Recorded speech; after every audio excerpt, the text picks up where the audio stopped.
안녕하세요. 책방차차 달콤 엘리입니다.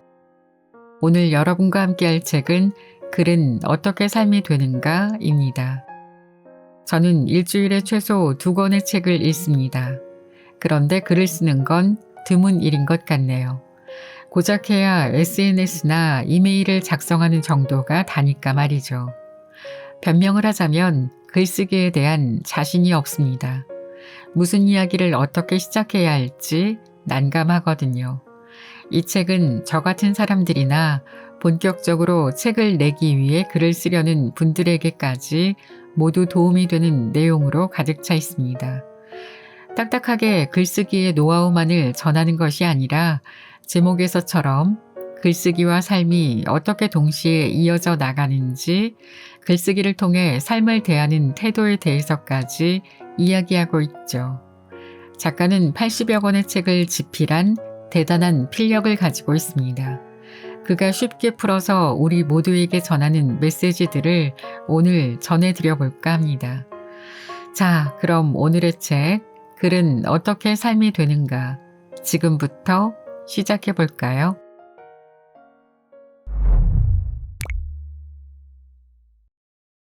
매일 쓰고 쓴 대로 살면 인생은 이렇게 달라진다. 나는 언제나 내가 본 것에 대한 생각을 적는다. 주제는 인물, 상황, 물건 등 눈에 가는 모든 것이라 매우 다양하다. 특이한 건 내 글을 읽은 사람들의 반응이다. 보통은 사람에 따라 반응이 이렇게 예상되는 경우가 많다. 이 사람은 이렇게 반응할 것 같다. 저 사람은 아마 이렇게 주장하겠지. 이렇게 세상에는 의견을 예상할 수 있는 사람이 있다. 성향이 분명하다고 볼 수도 있지만 오히려 사는데 별 도움이 되지 않는다. 독서로 예를 들자면 이들은 같은 책을 읽고 거기에서 또 같은 문장에 줄치는 사람들과 어울릴 가능성이 높고, 지적 판단에 필요한 생각은 아예 하지 않고 인물과 상황, 물건이 가진 가능성을 무시하고 오직 자신의 성향을 유지하는 데 필요한 것만 선택하고 주장하며 살 가능성이 높다. 1000년을 살아도 인생이 전혀 달라지지 않아서 하루를 사는 것과 100년을 사는 것이 큰 차이가 없게 된다. 이유는 그들의 삶에 있다. 어떤 사람도 1000번 내내 잘못할 수도 반대로 1000번 내내 잘할 수도 없다. 하지만 특정 성향에 매몰된 사람은 어떻게든 자기 성향에 맞는 사람을 응원한다. 거기에서 무리한 말과 행동이 시작되고 다른 성향을 지지하는 사람들과의 다툼이 일어난다. 나는 인물과 상황, 물건에 따라 전혀 다르게 자기 생각을 표현하는 사람이 좋다. 그래야 성장이 일어나고 변화도 시작되기 때문이다. 어떤 울타리에도 기대지 않고 오직 자기 판단과 생각에 의지해서 무언가를 선택하고 유연한 의지로 무언가를 지지하는 사람은 그걸 못하는 사람들보다 강하고 내면이 탄탄하다. 모든 것이 철저하게 본인의 뜻이기 때문에 아무도 그의 선택과 내일을 예측하지 못한다. 상황마다 다른 기준으로 생각하기 때문이다. 그들도 처음부터 그런 유연한 삶을 살았던 것은 아니다. 글쓰기라는 지적 도구를 만나기 전까지 그들 역시 스스로 생각하지 못하는 사람에 불과했다. 그들은 스스로 자기 삶에 글쓰기를 선물로 준 것이다. 누구나 자신에게 기회가 찾아오길 간절하게 소망한다. 하지만 나는 내게 기회가 찾아오길 바라지 않는다. 다만 누군가에게 내가 기회가 될 수 있기를 소망한다. 나의 글과 나의 삶이 한 사람의 삶을 변화시킬 멋진 기회가 되기를 절실한 마음으로 바란다. 그게 바로 내가 어제보다 오늘 더 열심히 쓰고 쓴 대로 실천하며 사는 이유다. 이를테면 글쓰기를 통해 우리는 모두가 싫어하는 단어를 아름답게 바꿀 수 있다. 노력이라는 단어가 싫으면 다시 이렇게 정의하는 것이다. 지긋지긋하게 반복해야 하는 힘든 노동이 아닌 사랑하는 일에 최선을 다하는 마음이라고 바꾸면 훨씬 좋은 느낌으로 다가와 노력을 사랑할 수 있게 된다. 마음에 들지 않으면 마음에 들게 바꾸면 된다. 이게 바로 매일 본 곳을 쓰고 쓴 대로 살아가는 사람에게 허락된 특권이다. 보고 경탄하고 질문하며 우리의 글은 매일 새로워진다. 작년까지는 A사에서 나오는 과자를 보며 경탄했는데 올해부터는 B사에서 나오는 신제품 과자를 보며 경탄하고 있다. 위에 소개한 말은 최근 내가 실제로 과자를 관찰하며 남긴 말인데 반복해서 나오는 가장 중요한 부분이 뭐라고 생각하는가? 그렇다. 보면서 경탄한다 라는 표현이다. 보고 경탄하기, 글쓰기는 그게 전부다.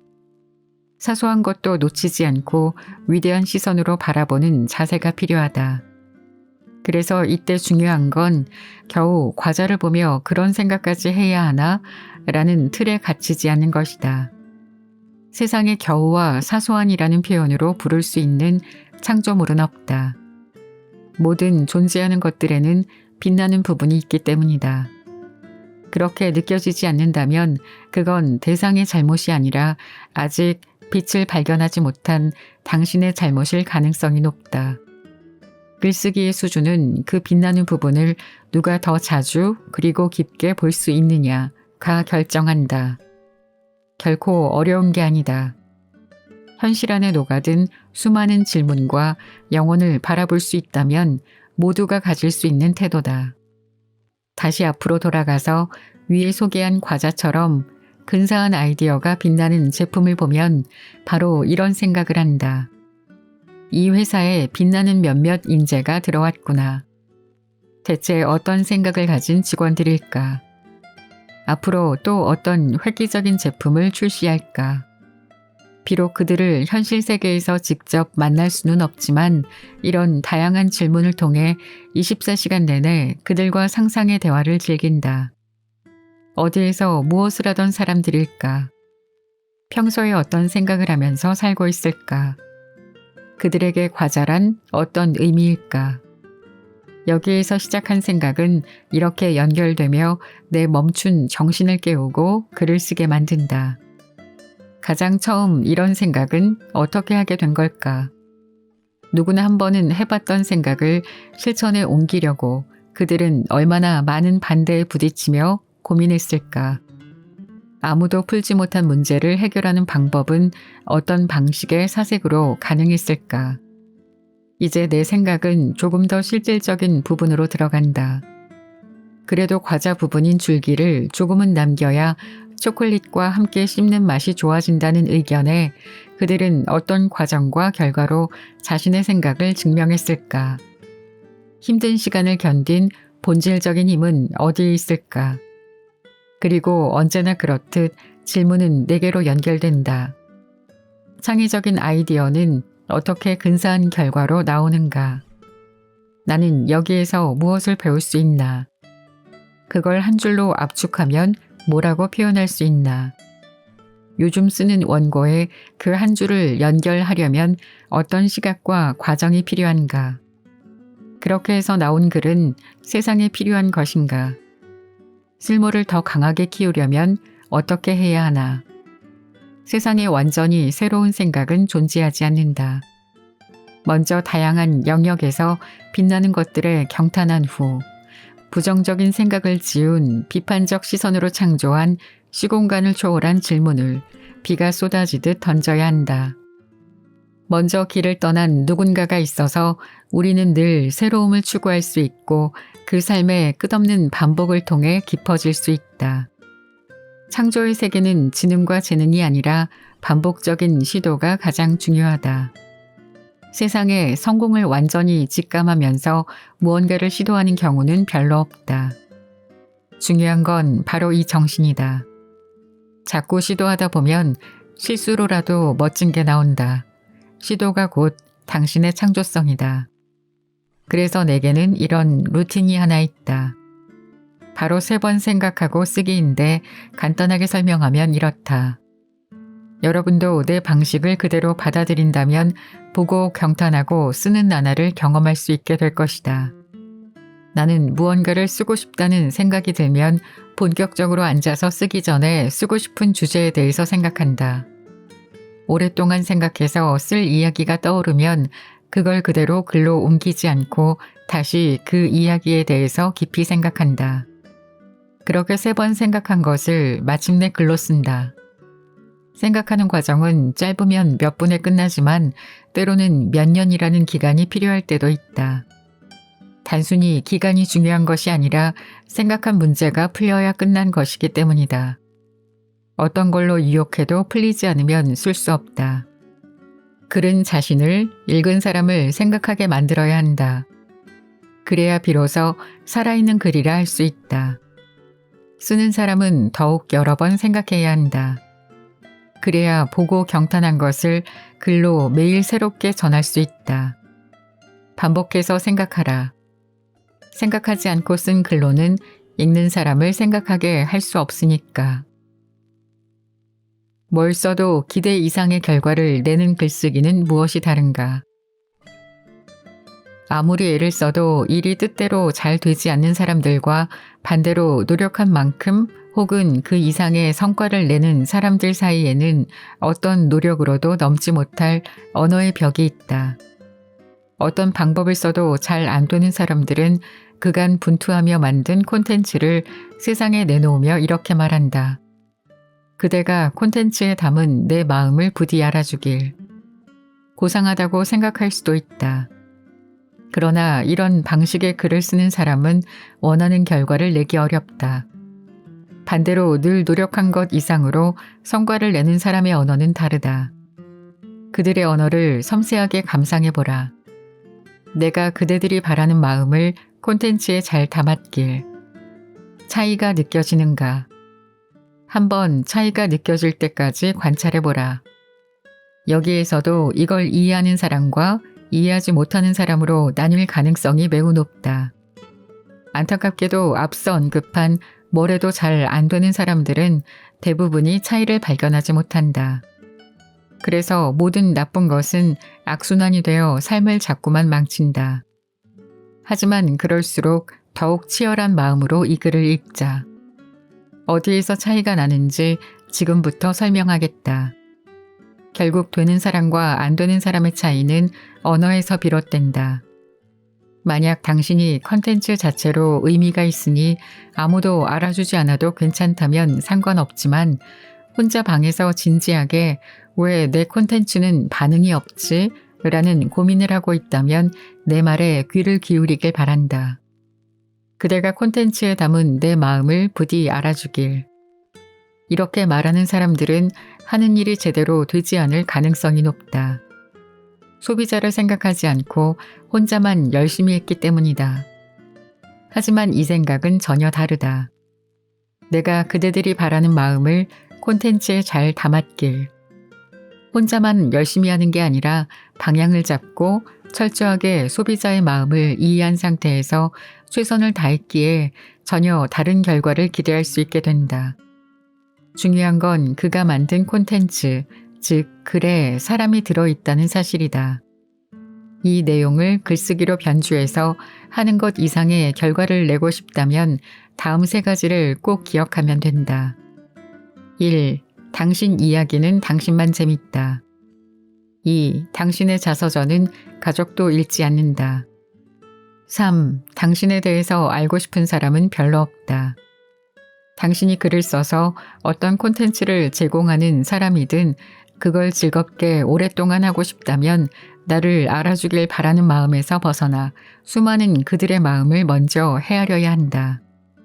세상이 나를 몰라준다고 비난하지 말고 내가 세상을 모른다는 사실에 아파하라. 책을 쓰는 다른 길을 하나 더 얻는 거지 저자가 된다는 것이 결코 성공을 보장하는 게 아니다. 길 하나를 더 얻을 뿐이다. 지금 다니는 직장에서 노력해서 성과를 내고 진급해야 하는 것처럼 저자도 마찬가지의 과정을 거쳐야 한다. 다만 직장과 일의 종류에 따라 성장과 성공의 시간이 달라지는 것처럼 조금 더 높게 편안하게 오를 수 있는 방법이 있다. 나는 당신에게 그 길을 제시하는 사람이다. 괴테의 지적 능력에 대한 책을 지난 15년간 쓰고 있다. 글을 쓰기 위해 그가 보낸 시간을 살아내야 했다. 간혹 빨리 세상에 보여주고 싶어 서둘렀던 적도 있었지만 괴테는 늘 내게 조언했다. 순리를 따르라. 그 조언을 마음에 담고 이후 나는 상상하지 않고 실천했다. 모르면 쓰지 않았고 스스로 이해할 때까지 기다렸다.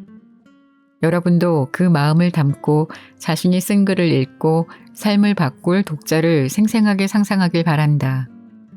늘 글에 담은 사람을 기억하면 실패하지 않는다. 그렇게 방향을 제대로 잡았다면 이후에는 시간만 투자하면 된다. 남과 다른 것을 발견하는 사람으로 만드는 태도의 힘. 남과 다른 것을 발견할 수 있는 힘을 기르려면 어떤 하루를 보내야 할까? 글쓰기는 단지 쓰는 훈련과 연습으로만 할 수 있는 게 아니다. 내가 본 것이 곧 그대로 글이 되기 때문에 어떻게 하면 모두가 같은 것을 바라보는 공간 안에서 내게만 보이는 다른 것을 찾을 수 있을지에 대한 사색이 가장 절실하다. 글을 쓰며 수많은 작가를 경험했다. 늘 남과 다른 것을 발견해내는 작가에게는 매우 특별한 능력이 하나 있었는데 늘 주변을 가장 좋은 것으로만 채운다는 사실이다.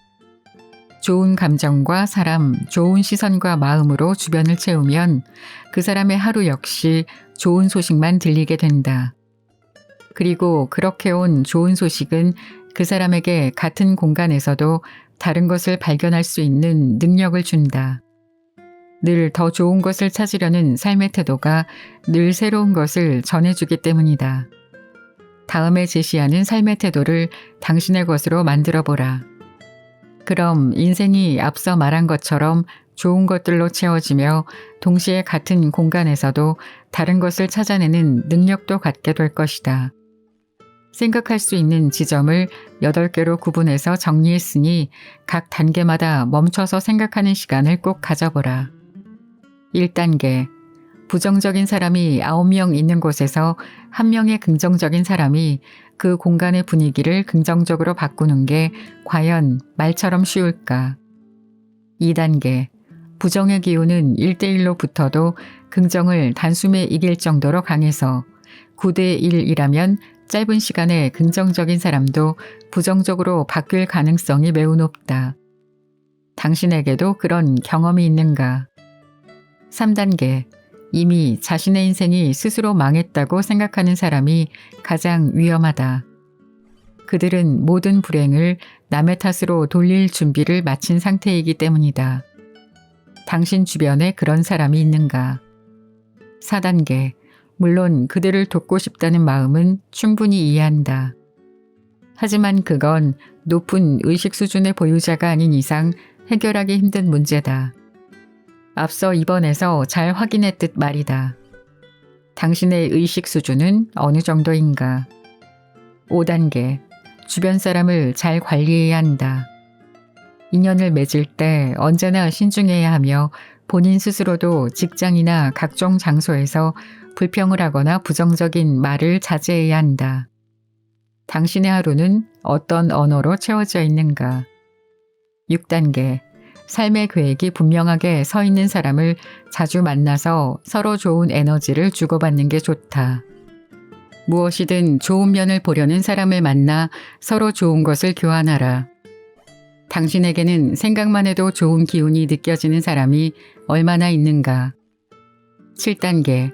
나쁜 관계는 시간이 지나면 더 악화되고 나쁜 예감도 시간이 지나면 더 악화된다.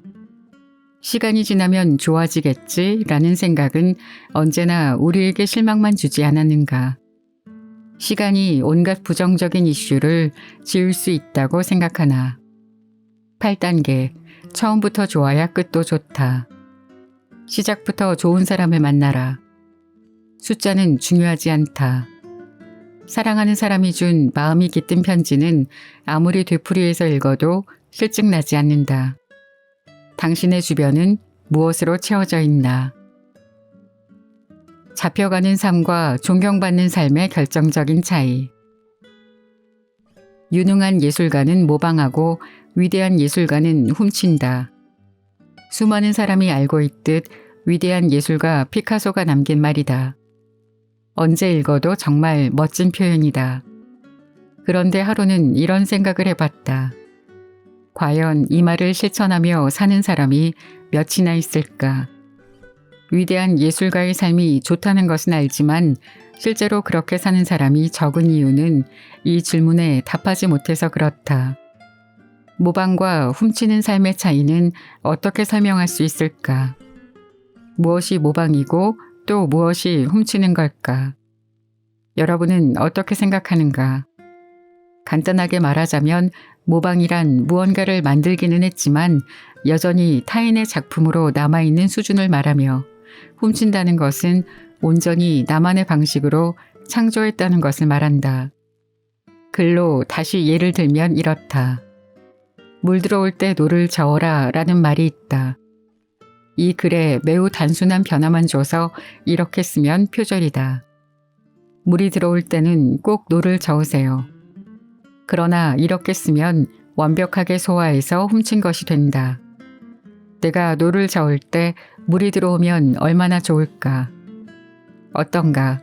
발상만 조금 바꿨을 뿐인데 완전히 생각을 거꾸로 뒤집어 쓴 매우 근사한 표현이 완성되었다. 이렇게 무언가를 바라보는 시각을 단순히 바꾼 것만으로도 우리는 전혀 다른 결과물을 만날 수 있다. 이것이 바로 모방의 수준에서 벗어나 훔치는 삶에 접속해 있는 사람의 모습이다. 그들은 모든 마음만 먹으면 순식간에 자기만의 것으로 만든다. 얼마든지 다른 예를 들 수 있다. 만약 누군가 사랑에 빠진 연인이라면 꼭 호감을 받는 기술을 알아야 한다 라고 썼다면 이 글을 활용해서 어떤 글을 쓸 수 있을까? 이렇게 쓰면 전혀 다른 방식으로 생각할 수 있다. 자신을 길러주는 인간을 사랑하는 강아지라면 꼭 호감을 받는 기술을 알아야 한다. 이렇게 기존에 있던 글과 생각을 완전히 자신의 기준으로 바꿔서 생각할 수 있다면 쓸 수 있는 글의 반경이 무한대로 넓어진다. 이 비법을 꼭 당신이 알아야 무엇이든 주제로 삼을 수 있으며 무엇이든 변주할 수 있게 된다. 어떤 명언이나 좋은 글을 보며 이런 질문을 동시에 던지면 여러분도 쉽게 대상을 나만의 것으로 만들 지점을 포착할 수 있다. 여기에 뭘 추가하면 좋을까? 어떤 시선으로 보면 가장 좋을까? 이걸 나만의 것으로 만들려면 어떻게 해야 할까? 위에 소개한 세 가지 질문을 늘 눈에 넣고 다닌다면 어디에서 무엇을 보든 그 대상을 가장 아름답게 변주할 수 있게 될 것이다. 피카소가 자신의 삶으로 증명했듯 어설프게 훔치면 잡혀가지만 완벽하게 훔치면 존경받는다. 잡혀가는 삶과 존경받는 삶은 단 1cm의 생각의 차이가 결정한다. 그리고 그들은 이 사실을 누구보다 잘 알고 있다. 타인의 시선에서 벗어나 당신의 글을 쓰게 하는 5가지 원칙. 글쓰기에 재능과 의욕이 넘치지만 이상하게 진도가 나가지 않는 사람이 있다. 사실 쓰는 행위는 누구나 쉽게 쓸 수 있는 지적 도구다. 하지만 그게 자연스럽게 이루어지지 않는 이유는 역시 세상과 타인의 시선에서 벗어나지 못하기 때문이다. 당연한 말이라고 생각하지 말자. 우리는 자신이 느끼는 것보다 더 깊이 자주 타인의 시선에 갇혀서 허우적거리고 있다. 마음과 머리에는 글로 쓸 영감과 소재가 가득하지만 타인의 시선에 갇혀 방황하다가 그것을 글로 쓰지 못한다. 그 대표적 유형을 다음 5가지로 정리했으니 참고해서 쓰는 태도를 바꿀 수 있다면 예전보다 자신 있게 써나갈 수 있을 것이다. 1. 중심에 언제나 자신을 두라. 주로 SNS에서 자주 나타나는 현상인데 글이 너무 자기중심적이네요 라며 댓글로 타박하는 사람이 있다. 워낙 자주 경험해서 이런 이야기를 듣기만 해도 분통이 터지는 사람이 있을 것이다. 이제는 그 문제를 이렇게 해결하라. 그럴 때는 그럼 타인 중심적이어야 하나요? 라는 질문으로 그 상황을 지나가면 된다. 글은 다른 사람이 아니라 쓰는 사람의 생각을 담은 이야기다. 흔들리지 말고 자신의 생각을 강력하게 주장하라. 내 글에 내 생각이 진하게 담겼다는 건 잘한 일이지 비난받을 일이 아니다. 2. 가장 잘하는 하나를 주장하라.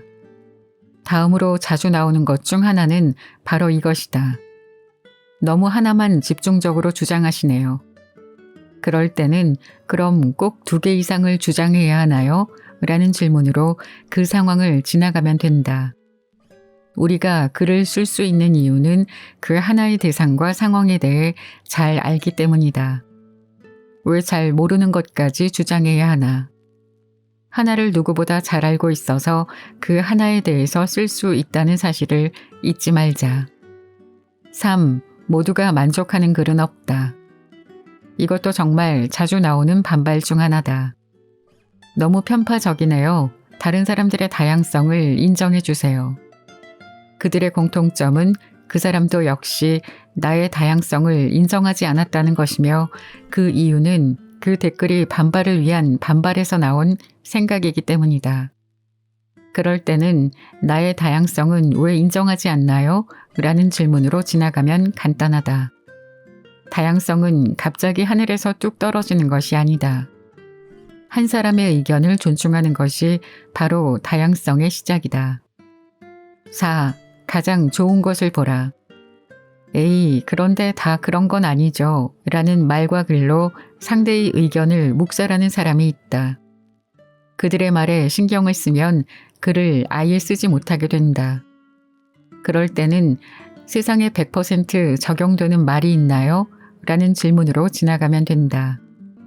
사람이 사는 세상에 100%는 없다. 우리가 글로 무언가를 쓰는 이유는 그게 100% 맞는 말이라서가 아니라 내가 좋다고 생각한 지점과 의미를 발견했기 때문이다. 글쓰기는 확률이 아닌 발견의 개념으로 접근해야 흔들리지 않는다. 5. 나는 나의 이야기를 쓰는 사람이다. 어떤 사건이나 상황에 대해서 관찰해서 글을 쓰면 꼭 이런 방식의 표현으로 반박하는 사람이 있다. 제 주변 사람들은 다르게 이야기하던데요. 제가 읽은 책에서는 다른 의견을 제시하던데요. 다른 사람 혹은 다른 책에서 읽은 경험을 바탕으로 반박하는 사람이 있을 때는 이런 방식의 질문으로 그 상황을 벗어나자. 저는 당신의 주변 사람이 아닌가요? 어차피 그는 주변에 존재하는 모든 주변 사람들에게 반박하며 시비를 거는 사람이다. 다른 사람 의견을 들어 반박할 때는 그 사람 이야기는 그 사람이 쓰면 된다라는 생각으로 자신의 글과 생각을 믿고 계속 쓰면 된다. 나는 최근 설거지를 설거지로 틀린 맞춤법을 하나 교정한 사진을 SNS에 올렸다. 그러자 많은 사람들이 각자의 생각을 댓글로 표현했다. 놀라운 것은 각자의 의견이 서로 모두 달랐다는 사실이었다. 그러나 내가 글을 쓰고 사진을 올리며 그걸 예상하지 못했을까. 등록 버튼을 누르기 전에 내 머릿속에는 수많은 반응이 총알처럼 빠르게 스친다. 아, 그 아우성. 사람 생각은 모두 다르다. 마음을 전했다면 맞춤법은 틀려도 괜찮아요. 틀린 맞춤법은 있어도 틀린 마음은 없으니까요. 라는 글을 쓸까? 아니면 더 좋은 마음을 전하고 싶다면 사소한 부분까지 신경을 써야 합니다. 그래야 특별한 마음을 전할 수 있으니까요. 라고 쓰는 게 좋을까? 그러나 이런 생각에 잠겨 자꾸만 타인을 의식하면 결국 등록 버튼을 영영 누르지 못한다. 같은 사람이라도 같은 상황을 보며 늘 다른 생각을 하게 된다. 그 순간이 주는 감정에만 충실하라. 그래야 순간순간 당신에게 온 감정을 글로 선명하게 표현할 수 있다. 초보의 글쓰기 실력을 키우는 10가지 태도. 초보에게 가장 절실하게 필요한 건 막연했던 초보의 길을 먼저 건너간 선배의 조언이다. 이에 내가 괴테에게서 배운 것들을 모아 10가지로 정리해서 전한다. 글쓰기가 막연하게 느껴질 때, 힘겹게 느껴질 때, 포기하고 싶을 때 자주 꺼내서 읽어보라. 10가지 태도를 설명한 이 조언이 당신에게 길을 보여줄 것이다. 1. 엄숙하게 그러나 즐겁게 써야 오래 쓴다. 글을 쓴다는 것은 매우 엄숙한 작업이다. 읽을 때 웃음이 나는 글이라고 쓰는 사람까지 그런 상태로 쓰진 않는다. 그러나 뭐든 즐기지 못하면 오랫동안 지속하기 힘들다. 나의 내면에는 이런 마음이 공존한다. 나는 과학자가 풀리지 않는 문제를 연구하는 것처럼 치열하게 글을 쓰지만 재미를 놓치지 않고 결과를 인내하는 사람이다. 재미를 찾아야 오랫동안 쓸 수 있다. 쓰는 것만 생각하지 말고 중간중간 쓰기와 즐거움을 연결할 자기만의 고리를 늘 찾아야 한다. 2. 감성과 체력을 루틴으로 키워라. 글을 쓰는 시간도 중요하지만 쓰지 않는 시간 역시 마찬가지로 중요하다. 쓰지 않는 시간을 잘 보내야 쓰는 시간을 귀하게 보낼 수 있다. 쓸 힘을 주기 때문이다. 그래서 나는 글을 쓰지 않는 시간에 피아노 연주를 하거나 운동을 한다. 감성과 체력은 글쓰기에 매우 강력한 영향을 주기 때문이다. 그러나 그럴 시간이 충분히 나지 않아서 음악을 즐기며 글을 쓰고 실내 자전거를 타며 글을 쓸 때가 더 많다. 포기하지 않고 동시에 해내는 것이다. 처음에는 당연히 쉽지 않았다. 그러나 그것이 이제는 하나의 루틴이 되어 내게 기쁨을 준다. 3. 쓸 수 있다는 의지가 필요하다. 다른 분야에 비해서 글쓰기가 좋은 것은 권위나 지식의 높이가 아닌 자신만의 시각으로 방법을 찾아내고 어려움을 극복하겠다는 의지의 높이가 결과를 결정한다는 점에 있다. 글쓰기의 과정이나 결과는 세상이 말하는 각종 자격이나 환경이 결정하지 않고 오직 쓰고야 말겠다는 자신의 의지가 수준을 결정하는 가장 공평한 지적 무게인 셈이다. 지금 늦었다고 걱정할 필요도 없다. 당장 평가를 내리는 것보다 길게 가는 것이 훨씬 더 중요하다. 4. 충분히 듣고 끝없이 써라. 1, 2, 3 법칙을 기억하자. 1분 말했으면 2분 동안 듣고 3분 이상 사색에 잠겨야 한다. 말하는 시간보다 듣는 시간이, 듣는 시간보다 사색하는 시간이 길어야 글을 쓸 수 있다. 또한 작가는 끝없이 소통해야 한다. 작가라면 글을 써서 받는 독자의 애정을 학자가 나라에서 연구비를 지원받는 것처럼 생각해야 한다. 그 마음이 필요한 이유는 더욱 사람들의 소리에 귀를 기울일 수 있게 해주기 때문이다. 무엇이 필요한지, 무엇을 원하고 사랑하는지 사람들의 이야기를 경청하라. 작가라면 언제나 읽는 사람과 소통하며 적당히 써서 완성하려는 마음을 버려야 한다. 5. 당신은 그저 운이 좋은 것뿐이다. 열심히 글을 써서 책을 내고 그게 팔리면 그건 누구의 공로일까? 나는 내 글이 읽히는 것은 오로지 운이 좋았기 때문이라고 생각한다. 누구나 지금도 미치도록 치열하게 글을 쓴다. 이런 상태에서 내 글이 누군가에게 읽히고 공유가 된다는 것은 기적에 가까운 행운이다. 쓰고 읽히는 모든 과정을 행운처럼 기쁘게 받아들여라.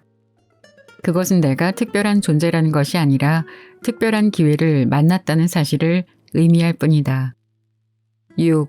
돈이 아닌 완성도를 추구하겠다는 원칙을 가져라. 무언가를 시작할 때 명심해야 할 것 중 하나는 희망이 곧 절망으로 바뀔 수 있다는 사실에 대한 자각이다.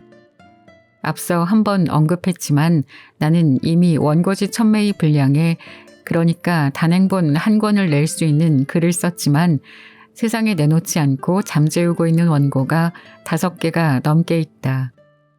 그 원고의 존재를 아는 사람은 가끔 안타까운 표정으로 이렇게 말한다. 이거 책으로 내도 좋을 것 같은데 잘 팔릴 것 같아. 그러나 내 기준은 조금 다르다. 팔리는 것도 좋지만 가장 중요한 기준은 필요한 내용을 담아야 한다는 것이며 거기에 모든 마음을 충실히 녹여야 한다는 것이다. 그게 이루어지지 않으면 수억 원을 줘도 책으로 낼 수 없다는 강한 의지가 있어야 한다. 7. 자기만의 트랙을 달려라. 우리가 글을 쓰는 이유는 그 흔적이 세상에 존재하는 수많은 사람과 나를 구분해 주기 때문이다. 당신은 쓰기 때문에 매 순간 다른 것이다. 그러므로 시대와 트렌드를 무작정 따라가서는 곤란하다. 작가는 스스로 자기가 좋아서 쓰는 사람이고 글을 쓴다는 것은 끝이 없는 트랙을 달리는 일과 같다. 당장 인기나 존경을 얻으려는 생각을 버리고 영원한 것을 보자. 열정은 크기가 아니라 유지한 기간으로 그 온도를 증명한다. 열정을 조절하면서 오래가는 것이 중요하다. 8. 질문한 만큼 앞으로 나아갈 수 있다. 매일 자기만의 글을 쓰는 사람이 되려면 질문을 많이 해야 한다. 중요한 사실은 질문에는 수준의 차이가 없다는 것이다. 이건 좀 낮은 수준의 질문 아닌가? 라는 생각 자체를 버려라. 나 역시도 가끔은 바보 같은 질문을 하면서 후회도 한다. 하지만 그런 현실에 전혀 영향을 받지 않고 또 질문하고 질문한다. 그래서 질문은 포기하지 않는 의지를 가져야 비로소 해낼 수 있는 임무와도 같다. 스스로 자신의 질문을 평가하지 말고 그저 계속 질문하라. 질문하는 일상이 곧 쓰는 삶을 완성한다. 9. 그럼에도 우리는 계속 쓰는 사람이다. 자주 생기는 일은 아니지만 각종 SNS에서 글을 써서 대중의 사랑을 받으면 순식간에 팔로워가 늘어나 이전과는 다른 세계를 경험하게 된다. 왕래가 없던 먼 친척과 초등학교 친구에게도 연락이 와서 온갖 이야기를 듣고 다양한 종류의 사업 제안도 받게 된다. 그러나 그 시간은 매우 짧다. 달콤한 시간을 즐기는 것도 좋지만 빠르게 빠져나와서 다시 이전처럼 글을 쓰며 사는 게 좋다. 우리는 결국 쓰는 사람이기 때문이다.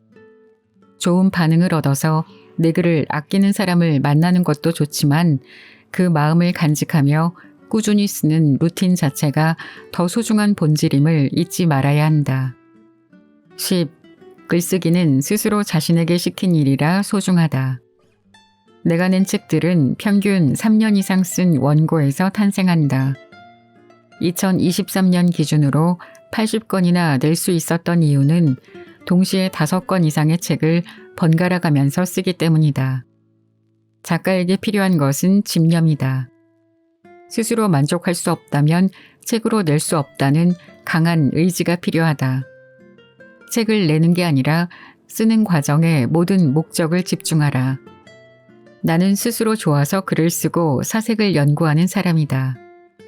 누가 시켰다면 아마 이렇게 오랫동안 사명감을 갖고 하기 힘들었을 것이다. 무엇보다 누가 시킨 일이라면 그 사람에 의해서 곧 그만둬야 했을 것이다. 스스로 자신에게 시킨 일만이 끝까지 남아 그 사람의 시작을 빛낸다. 나는 살면서 글쓰기를 잊은 적이 없다. 반대로 글을 쓰면서도 삶을 잊은 적이 없다. 작가는 글을 잘 쓰기 위한 방법으로 많은 시간을 사색하며 이야기를 정리하라고 합니다. 그 사색의 시간 안에 삶이 들어가게 되는 것이겠죠. 또 같은 것을 바라보더라도 남과 다르게 보는 안목을 키우라고도 이야기합니다. 그리고 내 글에 다른 사람들이 이러쿵저러쿵 하더라도 흔들리지 말라고 그 대처 방법까지 제시하고 있습니다. 눈길을 끌었던 부분은 내 글에 누군가가 너무 자기중심적이시네요 라고 평했을 때 그럼 타인 중심적이어야 하나요? 라고 답하라는 이야기였습니다.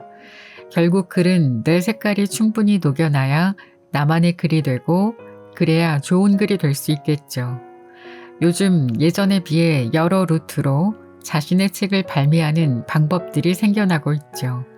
내 이야기들을 잘 다듬어서 책을 내보는 것도 좋겠고 그렇게까지는 아니라 해도 SNS에 내 생각들을 잘 정리해서 올려보는 것도 좋겠죠.